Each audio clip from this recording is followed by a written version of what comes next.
انسان کے جو 5 سینسرز ہیں، 5 حواس، ان میں صرف ایک کان ہے جو آف نہیں ہوتا، باقی چاروں آف ہو جاتے ہیں۔ اب میری آنکھ آف ہو گئی، ٹھیک، میں سویا تو میرے چھونے کی طاقت بھی آف ہو گئی، اور میرے بولنے کی طاقت بھی آف ہو گئی، میرے چکھنے کی طاقت بھی آف ہو گئی، اور میرے دیکھنے کی طاقت بھی آف ہو گئی۔ لیکن ایک معمولی سی آواز پر میں اٹھ کے بیٹھ جاتا ہوں، یہ شور کیسا ہے؟ کان بند نہیں ہوتے، کان کا فنکشن چلتا رہتا ہے۔ اور آج کی ریسرچ کیا ہے کہ بچے کے ماں کے پیٹ میں کان کام کرتے ہیں، باقی 4 حواس کام نہیں کرتے، کانوں سے سنتا ہے، باقی کام نہیں کرتے۔ اور موت پر جا کر بھی یہ ختم نہیں ہوتے۔ میرے نبی نے فرمایا کہ جب میت کو تم دفن کر کے واپس جاتے ہو تو تمہارے واپس جانے کے قدموں کی آہٹ وہ سن رہا ہوتا ہے۔ ترکی میں اصحاب کہف، توس ایک جگہ ہے، ترسوس، وہاں ترکی میں، توس ایران میں ہے۔ پچھلے سال ہماری جماعت گئی تو ہمارا وہاں سے گزر ہوتا، میں نے کہا اصحاب کہف لے چلو، وہاں گئے تو وہ سارا جو قرآن کا اردن میں بھی والے بھی کہتے ہیں یہ وہ، میں نے وہ اردن والا غار بھی دیکھا، ترکی والا بھی دیکھا، تو اردن والا قرآن کی ڈیفینیشن پر صادق نہیں آتا، ترکی والا 100% صادق آتا ہے۔ تو وہاں ہم اندر اترے، دیکھا تو مجھے یہ قرآن کیا فَضَرَبْنَا عَلَىٰ آذَانِهِمْ فِي الْكَهْفِ سِنِينَ عَدَدًا، اللہ تعالیٰ نے 300 سال ان کو غار میں سلایا۔ اور آپ آیت پہ غور فرمائیں، ہم نے ان کے کانوں پر پردہ ڈال دیا، حالانکہ کہنا تھا آنکھوں پہ، نیند تو آنکھوں پہ آتی ہے نا، تو آنکھوں پہ پردہ ڈال دیا، اللہ کہ ہم نے ان کے کانوں پہ پردہ ڈال دیا۔ کہ قربان جو اللہ تو اللہ ہی ہے، تو سبحان اللہ، اللہ نے کہا ہم نے ان کے کانوں پہ پردہ ڈال دیا تاکہ کسی آواز سے وہ بیدار نہ ہوں، اور ان کو 300 سال سلایا۔ 300 سال کوئی سو سکتا ہے؟ اٹھ کے بیٹھ جاتا ہے آدمی، اور 300 سال سوئے رہے، نہ بھوک نہ پیاس، نہ کوئی جانور، نہ کوئی سام، نہ بچھو۔ 300 سال کے بعد اٹھتے ہی بھوک لگی، چلو بھائی فَبَعْثُوا أَحَدَكُمْ بِوَرْقِكُمْ هَٰذِهِ، جاؤ بھائی یہ پیسے دے کر کسی کو روٹی لاؤ۔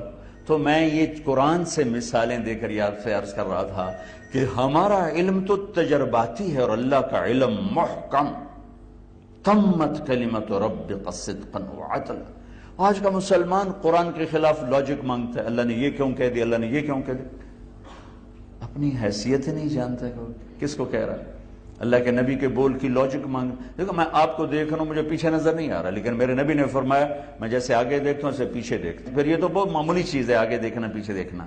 آپ یوں آپ نماز پڑھا رہے تھے، نماز پڑھا تھے، آگے چلنا شروع کر دیا، دیوار تک پہنچ گئے۔ اس زمانے میں محراب نہیں ہوتے تھے، محراب عمر بن عبدالعزیز نے بنایا، اور مینار اور محراب یہ حضرت عمر بن عبدالعزیز، اس سے پہلے فلیٹ دیوار، اور پھر وہاں سے پیچھے چلے اور آ کر مصلی کے کنارے پر کھڑے ہو گئے۔ جب آپ نے سلام پھیرا تو صحابہ نے عرض کیا یا رسول اللہ، یہ کام پہلے تو کبھی نہیں دیکھا تھا، یہ آپ نے کیا کیا ہے؟ تو آپ نے فرمایا میں نماز پڑھ رہا تھا تو مجھے جنت نظر آئی۔ جنت کہاں ہے؟ 7ویں آسمان پر، ہمیں تو دیوار کے باہر نظر نہیں آ رہا، ٹیبل میرے سامنے پڑے، اس کے نیچے مجھے نظر نہیں آ رہا۔ آپ نے کہا مجھے جنت نظر آئی تو میں اس کے انگوروں کے گچھے دیکھ رہا تھا، وہ دیواروں سے باہر آ رہے تھے تو میں آگے ہو گیا، اور پھر ایک دم میں نے جہنم دیکھی، اس کے شعلے اور ان کی لپک جھپک، تو میں پھر اس سے ڈرتا ہوا میں پیچھے آ گیا۔ جو آنکھ اتنی طاقت رکھے ہم اس آنکھ کو جھٹلائیں؟ تو میرے اللہ نے 10 جمع 11 والشمس وضحاها والقمر اذا تلاها والنهار اذا جلاها والليل اذا يغشاها والسماء وما بناها والارض وما طحاها ونفس وما سواها۔ 11 قسموں کے بعد اللہ نے کہا میں بتاؤں کامیاب کون ہے ناکام کون ہے؟ تو کیا اتنا طاقتور مضمون پورے قرآن میں کہیں نہیں آیا۔ یہ سورۃ والشمس ہے 30ویں پارے کی، اور یہ اتنی طاقتور سورت ہے کہ میرے نبی نے فرمایا جو سورت ایک دفعہ پڑھ لے تو پوری دنیا اللہ کے راستے میں صدقہ کرنے کا اسے اجر ملتا ہے۔ سارے قرآن کا نچوڑ ہے۔ مجھے سورج کی قسم اور اس کی روشنی کی قسم، والشمس وضحاها، والقمر اذا تلاہا مجھے چاند کی قسم، والنہار اذا جلاہا مجھے دن کی قسم، واللیل اذا یغشاہا مجھے رات کی قسم، یہ اللہ تعالیٰ قسم 5 ہوگی۔ والسماء مجھے آسمان کی قسم، وما بناہا آسمان کے بنانے والے رب کی قسم، اپنے آپ کو بیچ میں شامل کیا 7ویں جگہ پر آ کر۔ والارض مجھے دھرتی کی قسم، وما طحاہا اس کے بنانے والے رب کی قسم، ونفس یہ آخری قسم اللہ نے ہمارے جذبات کو ابھارنے کے لیے تمہاری جان کی قسم، وما سواہا تمہاری جان کے بنانے والے رب کی قسم۔ 11 قسموں کے بعد کیا بتایا ہے؟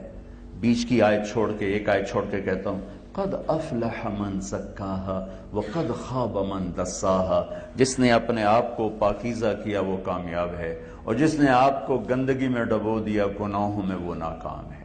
تو سارا فلسفہ اندر ہے، باہر کا پیپر کچھ نہیں ہے، باہر کی ڈگری یا باہر کی دولت، عزت، شہرت، جھنڈے، گاڑیاں، یہ تو آنے جانے والی چیزیں ہیں۔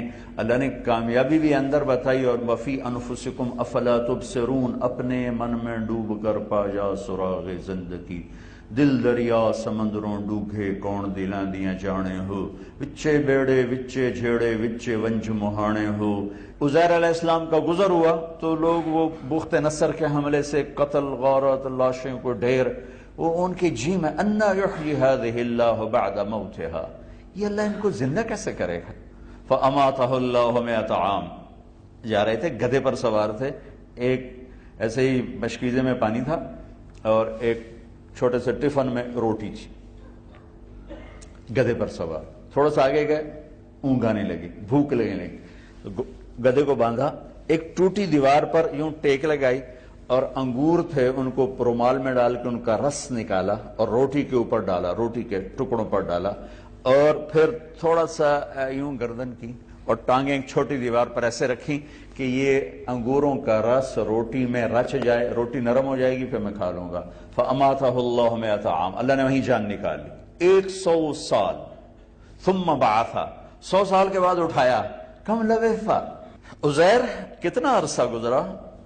کہنے لگے یوں دیکھا سورج کو، کہنے لگے یا اللہ یومن او بعض یومن، یا اللہ یہی کوئی دیہڑی ادھی دیہڑی گزری، دن آدھا دن۔ اللہ نے کہا بل لبثت 100 عام، عزیر یہاں 100 سال ہو گئے تمہیں۔ فانظر الی طعامک وشرابک لم یتصنع، انگور کا رس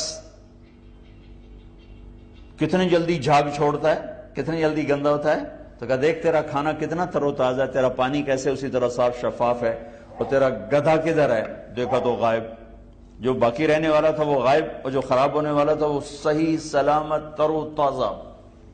یہ میرے رب کی قدرت، قد افلح من زکاہا وقد خاب من دساہا، یہ اللہ تعالیٰ نے ہمارے اندر ایسے ٹھوک کے ڈالا ہے 11 قسمیں اٹھانے کے بعد کہ کامیاب وہ ہے جو اس کو پاکیزہ کرے۔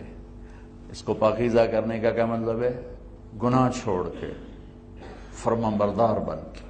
وقد خاب من دساہا، اور ناکام کون ہے؟ جو اسے گندا کر دے، گناہوں میں ڈبو کے، نافرمانیوں میں ڈبو کے، جس نے اسے گندا کیا ناکام ہو کے۔ جیسے گندگی کی بدبو ہوتی ہے وہ ہمیں محسوس ہوتی ہے، گناہوں کی بدبو ہے۔ میرے نبی نے فرمایا جو آدمی جھوٹ بولتا ہے تو اس کے منہ سے اتنی بدبو نکلتی ہے کہ 3 میل تک فرشتے بھاگ جاتے۔ تو پورے پاکستان میں فرشتے ہیں ہی کوئی نہیں، تو سارے نس گئے۔ 18 کروڑ میں 18,000 بھی سچے کوئی نہیں، سچ کا 18 کروڑ میں 18,000 سچے کوئی نہیں۔ پی ایچ ڈی سے لے کر ریڑھی پر بیٹھا ہوا سب جھوٹ جھوٹ جھوٹ جھوٹ جھوٹ۔ اور میرے نبی نے فرمایا تھا میرا امتی ہر گناہ کر سکتا ہے، ایک جھوٹ نہیں بول سکتا، ایک دھوکہ نہیں دے سکتا۔ سارا بازار دھوکے اور جھوٹ کا، ساری معاشرت دھوکے اور جھوٹ کا۔